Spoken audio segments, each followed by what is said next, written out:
Salut, c'est Nono et bienvenue pour la seconde partie de ce Vinny Calif Story consacré à Genesis. Nous sommes au début des années 80, le groupe vient de sortir l'album Duke qui connaît un gros succès, le groupe tourne à plein régime.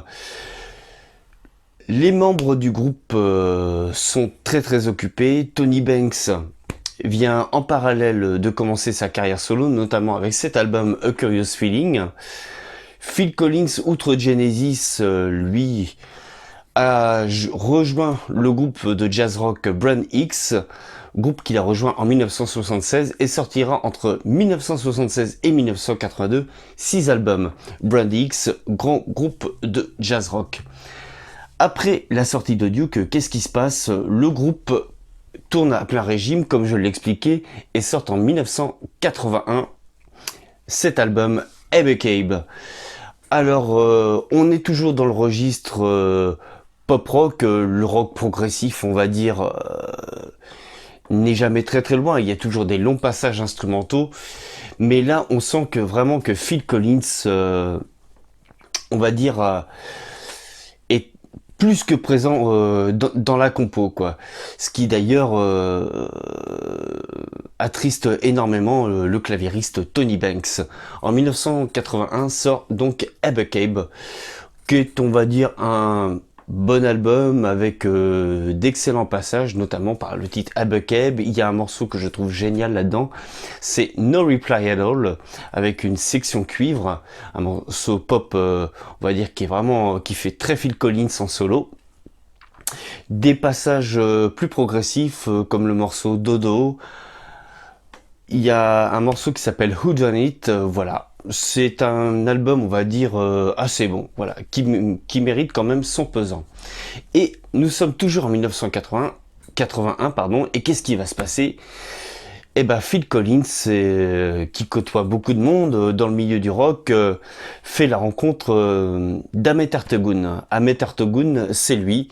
C'est jamais rien que le fondateur, le patron du label Atlantic Records. Atlantic Records qui au tout début signera des groupes soul, des artistes soul tels que Aretha Franklin, les chanteurs Sam and Dave ou encore Otis Redding, et qui signera plus tard Led Zeppelin ou encore AC/DC. Ahmet Ertegun et Phil Collins sympathisent, et Phil Collins qui compose énormément de la musique et qui vient tout juste de se séparer de sa première femme, Ahmet Ertegun, il lui dit bah voilà, j'ai quelques chansons, et Ahmet Ertegun dit bah t'as qu'à les enregistrer, tiens. Et en 1981 donc sort ceci, le tout premier Phil Collins en solo qui s'appelle Face Value. Et pour un premier essai en solo, c'est le véritable coup de maître, notamment porté par le gros single In the Air Tonight, voilà, qui va truster les charts. C'est un album qui va rencontrer un très gros succès, voilà, qui fera d'ailleurs un petit peu d'ombre à l'album Ebbe Cabe, sorti la même année. Voilà, Face Value, le tout premier Phil Collins, voilà, enregistré avec son acolyte de scène dans Genesis, Daryl Stuermer, qui est le guitariste qui ne le quittera jamais. On y retrouve notamment à la basse Mo Foster, on y retrouve une belle pléiade de musiciens. Il y a d'excellents morceaux comme I Missed Again, Phil Collins reprend Behind the Lines aussi, qu'on pouvait entendre dans le Duke de Genesis. Il y a d'excellents morceaux, il y a une belle balade que je vous invite à écouter qui s'appelle If Leaving Me Is Easy, voilà, qui finit l'album. Voilà, nous sommes en 80, Face Value, le tout premier album solo de Phil Collins. Il faudra attendre un an. Nous voilà désormais en 1982. Mike Rutherford, lui, s'est essayé aussi aux albums solo avec ces deux albums-là, mais qui sont très vite oubliables, ne serait-ce qu'à la première écoute. Voilà, jetez-y une oreille, mais autant vous le dire de suite, Mike Rutherford en solo, ça casse pas trois pattes à un canard. On est toujours en 82, Phil Collins voit que sa carrière solo démarre très fort, et enchaîne avec son second album, Hello, I Must Be Going, qui pour moi est son meilleur. Moi j'ai pas peur de le dire, c'est son meilleur album. Voilà, on y retrouve 10 titres absolument fabuleux comme le morceau d'ouverture, I Don't Care Anymore. On y retrouve un magnifique instrumental qui s'appelle The West Side, qui sera d'ailleurs repris pour une publicité vantant les mérites d'une agence intérimaire. Bon, il y aura une des plus belles ballades de Phil Collins dans cet album, Hello I Must Be Going, qui s'appelle Don't Let Him In, You're Still Away, qui est très très beau. Il y a d'excellents morceaux, il y a une belle reprise de You Can't Hurry Love des Supremes. Voilà, c'est pour moi le plus prodigieux des albums solo de Phil Collins, Hello I Must Be Going. Sorti en 1982, Phil Collins chanteur, Phil Collins batteur, il ne manquait plus évidemment que Phil Collins producteur. Il a déjà commencé à produire pour différents artistes, notamment pour ses ex-acolytes de Genesis, à commencer par le guitariste Anthony Phillips, où il a commencé à jouer sur les albums de Steve Hackett. On le verra jouer notamment aussi sur le 3e album de Peter Gabriel, notamment sur le titre Biko, qui fait hommage à Stephen Biko, un activiste sud-africain. Et c'est lui qui fera ce gros son de batterie sur le 3e album de Peter Gabriel. Et Phil Collins produit, et dans les productions marquantes du début années 80, il produira ceci, Frida. Alors Frida, on le sait, c'est l'une des 2 chanteuses du groupe ABBA. Voilà, avec cet album porté par un single qui fera le bonheur des charts, qui s'appelle I Know There's Something Going On, voilà, qui va cartonner dans tous les parades, que ce soit français, anglais, américain. Voilà, c'est l'une des premières productions de Phil Collins, l'album de Frida, qui s'appelle tout simplement Something Going On. On est en 82. Phil Collins, Tony Banks et Mike Rutherford se retrouvent alors en 1983 sous la houlette du producteur Hugh Padgham. Hugh Padgham qui est déjà producteur entre autres d'un groupe qui lui aussi à l'époque remporte un immense triomphe, Police. Ils enregistrent ceci. C'est l'album voilà, qui s'appelle tout simplement Genesis, l'album éponyme, l'album qui n'a pas de nom. Et là, on voit un succès, mais alors colossal, phénoménal. Là, on ne parle plus de... Le groupe ne va plus tourner dans les salles, mais carrément dans des stades. Voilà. C'est l'album où on y retrouve les singles Mama, on y retrouve That's All. Le groupe n'en a pas pour autant perdu son côté rock progressif avec la suite Home by the Sea et Sing On Home by the Sea, qui est 2 titres, voilà, qui s'enchaînent.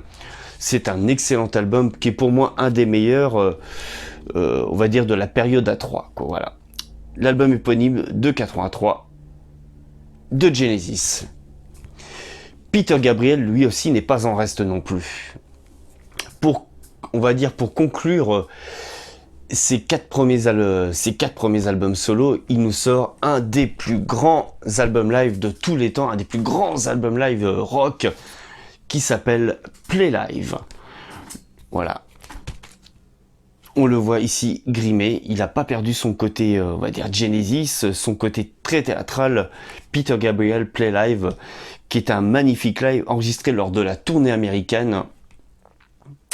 On y retrouve son fidèle acolyte à la basse Tony Levin, on y retrouve le batteur Jerry Marotta et le guitariste David Rhodes, qui sera la première formation de Peter Gabriel qui vont l'accompagner entre 1977 et 1983. Voilà, grand album live, Peter Gabriel, Play Live. On revient à Phil Collins, décidément, Phil est partout, Phil avec Genesis, Phil producteur, il est partout et il s'intéresse de plus en plus au cinéma. En 1984 sort le film Contre toute attente et il y aura beaucoup d'artistes rock des années 80 qui vont participer à cette bande originale de film. Phil Collins sera évidemment de la partie puisqu'il enregistrera Against All Odds, voilà, Take a Look at Me Now, qui va être une ballade, voilà, qui va secouer les charts aussi, qui va avoir un très très très gros succès. Phil Collins Against All Odds, voilà, qui est une super balade, voilà, qu'on entend encore à l'heure actuelle sur toutes les radios. C'est vous dire s'il est très prolifique, Phil Collins. Phil Collins, évidemment, compose, produit encore et encore. Et c'est le chanteur de Earth, Wind & Fire, Philippe Bailey, qui va carrément demander à Phil de lui prêter main forte sur son 3e album solo, Chinese Wall, que voici, que voilà, sorti en 84, et l'album va être aussi un succès, quoi. De toute façon, tout ce que fait Phil Collins, c'est du succès, quoi. Et c'est sur cet album qu'on retrouvera notamment le titre Easy Lover, voilà, qui est un titre que Philippe Bailey chante en duo avec Phil Collins. On y trouvera aussi un magnifique morceau qui s'appelle Walking on the Chinese Wall, voilà, qui lui aussi va connaître un grand succès. Sur cet album, on y retrouve bien sûr Phil Collins au chant et à la production. On y retrouve aussi le guitariste Daryl Stuermer, le bassiste Nathan East ou encore le percussionniste Paulino D'Acosta.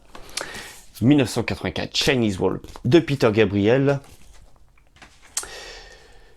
Phil Collins, voilà, s'essayant au cinéma, et ben Peter Gabriel, lui aussi, n'est pas en reste, puisqu'il sort sa toute première bande originale de film en 1985, Birdie. C'est un film d'Alan Parker, voilà, c'est un film aussi qui va révéler deux grands acteurs du 7e art, à savoir les acteurs Nicolas Cage et Matthew Modine. Voilà, la BO de Birdie, c'est Peter Gabriel, un grand film que je vous invite vivement à aller voir. C'est un de mes films préférés. Voilà, et c'est Peter Gabriel qui, en 1985, fait la bande originale du film. Voilà, Birdie. En 1985, évidemment, Phil Never répond à Peter Gabriel avec son 3e album solo, No Jacket Required. Et là, eh ben c'est plus qu'un triomphe. Le disque est number 1 aux États-Unis. L'album se vend par palette. C'est le triomphe absolu, porté notamment par les singles One More Night, Sussudio, Don't Lose My Number, Take Me Home. On entend Phil Collins partout. C'est la Phil Collins mania avec son 3e album, No Jacket Required. C'est une superstar. Il est partout, il est partout, il est partout. On a le nom de Phil Collins en radio, en télé. C'est devenu une machine à tube. Il n'arrête pas, Philou. Et quand il ne chante pas, il est batteur. Quand il ne bat pas, il est producteur. Et surtout, il revient l'année d'après pour produire cet album d'Eric Clapton, Auguste. Et là, il va se passer quelque chose d'incroyable au travers de cet album. Il y aura une tournée.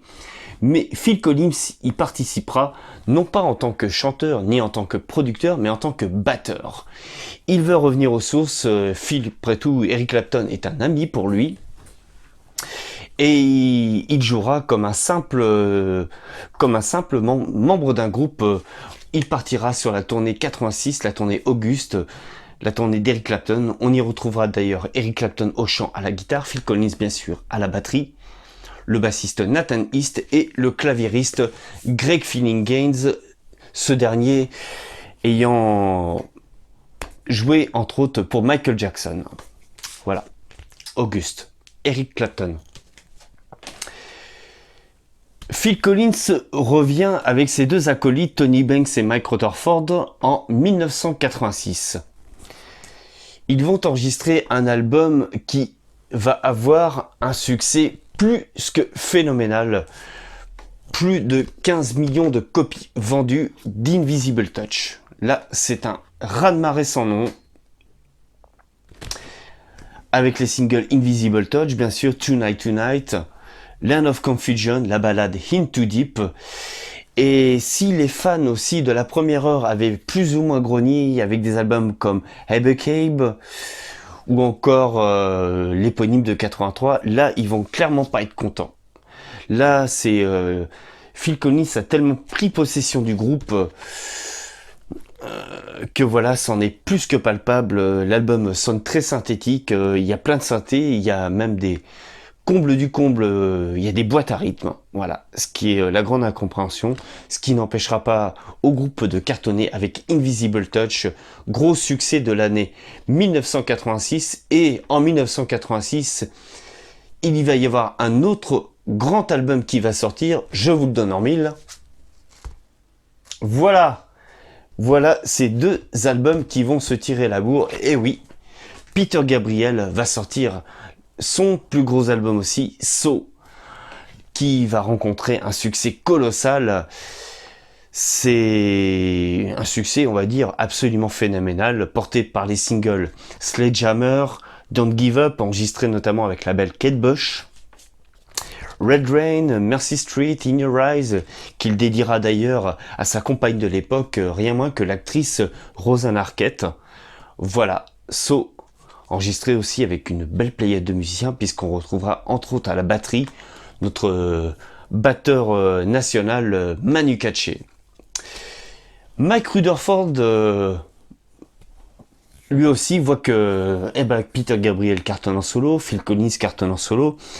Il décide, lui, de fonder Mike and the Mechanics, avec notamment des chanteurs tels que Paul Young ou les chanteurs Paul Carrack, et sortira toute une pléiade d'albums entre 1986 jusqu'à nos jours, puisqu'une compile vient récemment de paraître, qui est une compile où Mike Rutherford a fait appel au chanteur Rochford pour réarranger les morceaux de Mike and the Mechanics. Il faudra attendre 1989 pour revoir Phil Collins repointer le bout de son museau avec ce quatrième album, But Seriously.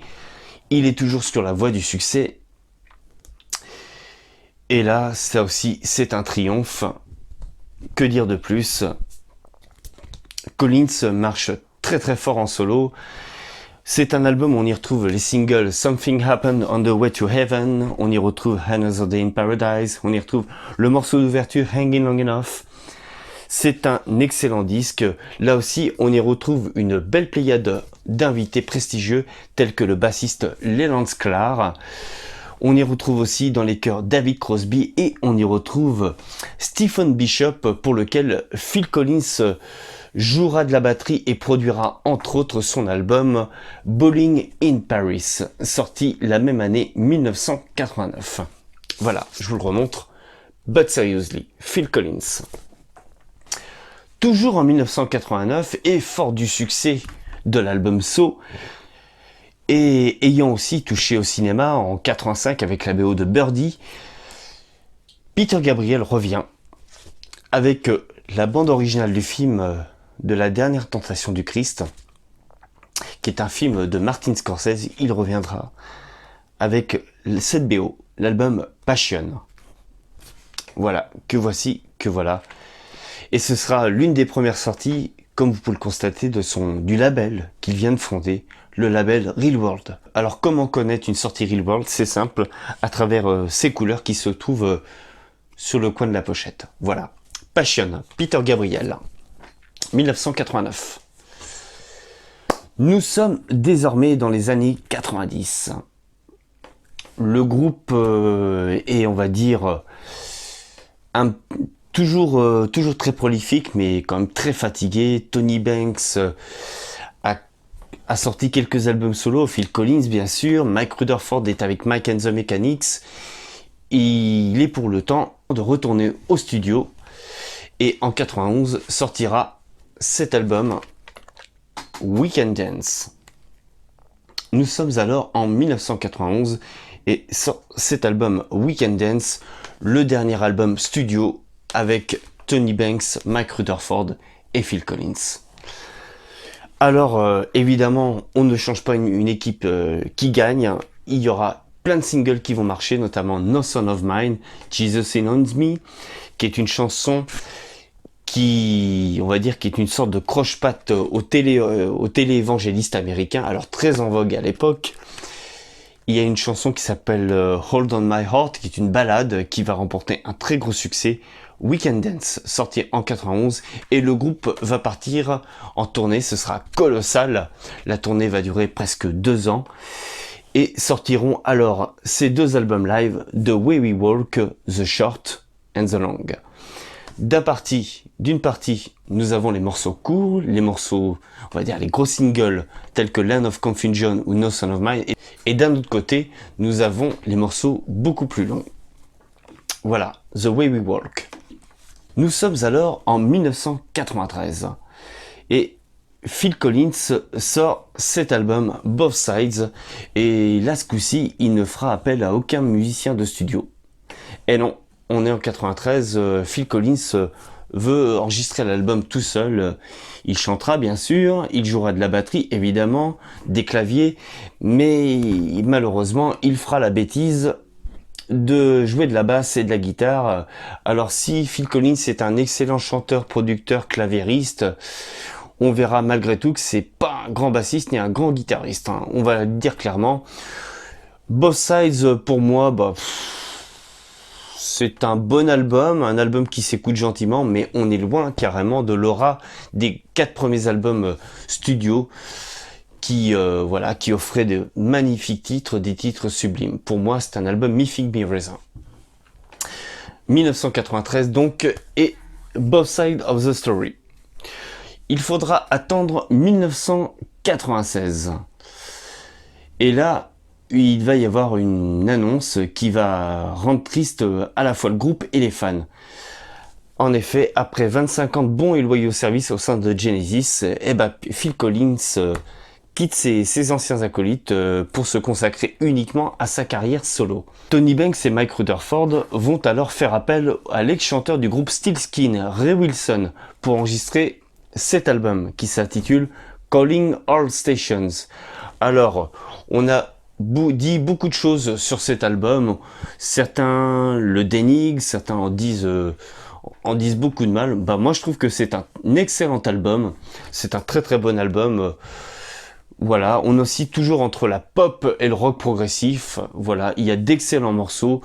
Calling All Stations, un album qui mérite pour moi une petite réhabilitation. Voilà, ce sera malheureusement le dernier album de Genesis, et ce sera évidemment l'unique album avec Ray Wilson. 1996, Calling All Stations. Nous sommes toujours en 1996 et Phil Collins sort alors son 6e album solo qui s'intitule Dance into the Light. Phil Collins n'a pour ainsi dire plus rien à prouver en solo. C'est un album là aussi mi-figue mi-raisin, ce qui n'empêche pas à Phil de cartonner, de tourner comme un malade, de faire des tournées gigantesques, notamment entouré d'excellents musiciens. Il s'entoure pour la tournée notamment Dancing to the Light de Nathan East à la basse, du batteur Ricky Lawson, de son fidèle acolyte Daryl Stuermer à la guitare et notamment aussi du claviériste Brad Cole. À l'aube des années 2000 et après une belle pléiade d'albums, Phil Collins, Tony Banks et Mike Rutherford se reposent. On sait très très bien que Genesis ne sortira plus d'albums studio. On n'a plus de nouvelles pendant quelques temps. Peter Gabriel continue à publier des disques en solo, Tony Banks aussi. Mike Rutherford, lui, se contente de Mike and the Mechanics. Et en 2007, on va dire plus ou moins aidé par les fans, et le groupe repart sur les routes, sur toutes les routes du monde, et font une tournée gigantesque. Ce sera la dernière fois qu'on verra Genesis sur scène. On y retrouvera bien sûr Tony Banks, Phil Collins, Mike Rutherford et aussi le batteur Chester Thompson et le guitariste Daryl Stuermer. C'est la dernière fois qu'on verra le groupe Genesis sur scène. Voilà. Cette tournée de 2007 aboutira sur cet album live. Un album live que je vous invite vivement à écouter. Phil Collins, pendant ce temps, va commencer à montrer des signes de fatigue. Va donner quelques nouvelles et des nouvelles pas très rassurantes. En effet, quelques temps plus tard, il annoncera qu'il se mettra plus ou moins en retraite. Il sortira, on va dire, ça c'est son dernier album studio qui s'intitule Going Back, qui est en fait un album de reprise soul. Et il dira qu'il ne pourra plus jouer de batterie, qu'il est déjà sourd d'une oreille. Voilà, Phil Collins a mal au dos, il a extrêmement mal. On le voit récemment, notamment se balader en chaise roulante. C'est quelque chose d'assez triste. D'ailleurs, quand je vois, si je puis me permettre personnellement, le faire tourner dans l'état qu'il est, c'est pas une chose spécialement, c'est pas chose géniale, quoi, vraiment. Ce n'est que mon point de vue. Donc Phil Collins, voilà, ne peut plus jouer de batterie, est devenu presque sourd. Voilà, il sortira en guise, on va dire d'au revoir, cette compile Phil Collins, un Greatest Hits The Singles.